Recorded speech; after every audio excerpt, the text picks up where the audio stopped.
there's breaking news coming in at this hour. Russia seems to slam the US over seizure of oil tankers. Now, Russia has gone on to say that the US seizure of oil tanker is illegal. Remember that this is Russia's response to the US seizure of the Marinera. Russia has accused the US of violating the UN Convention and has gone on to say that no state has the right to use force.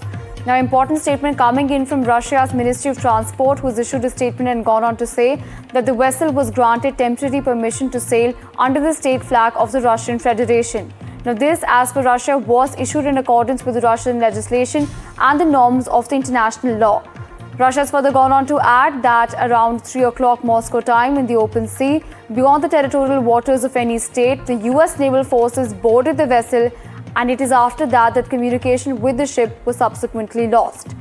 Now, important information that we're tracking at this hour is there seems to be a statement coming in from Russia. Now, Russia has further gone on to say that this, in fact, in accordance with the provisions of the 1982 UN Convention of the Law of the Sea, the high seas are governed by the principle of freedom and navigation, and that no state has the right to use force against any vessels.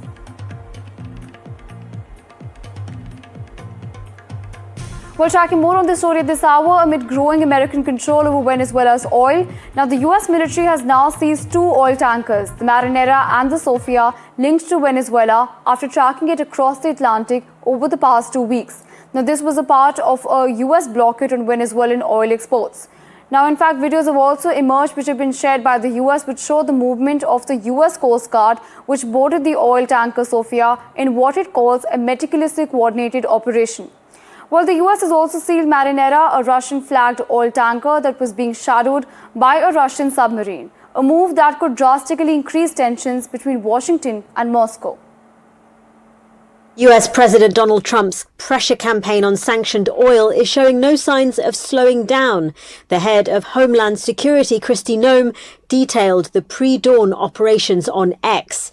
She said the Coast Guard conducted back-to-back meticulously coordinated boarding of 2 Ghost Fleet tanker ships, one in the North Atlantic Sea and one in international waters near the Caribbean.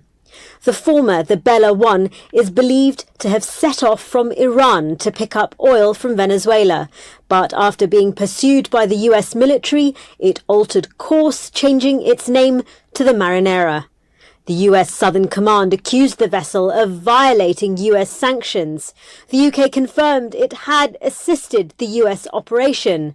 Britain's Defence Secretary calling the Bella 1 tanker part of a Russian-Iranian axis of sanctions evasion.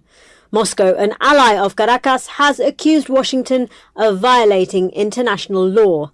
In her first briefing on Venezuela since Nicolas Maduro's capture, Press Secretary Caroline Leavitt didn't give clarity on whether the seizure risks flaring tensions between Russia and the United States. Nevertheless, it demonstrates the danger of geopolitical spillover from the US campaign against Venezuela.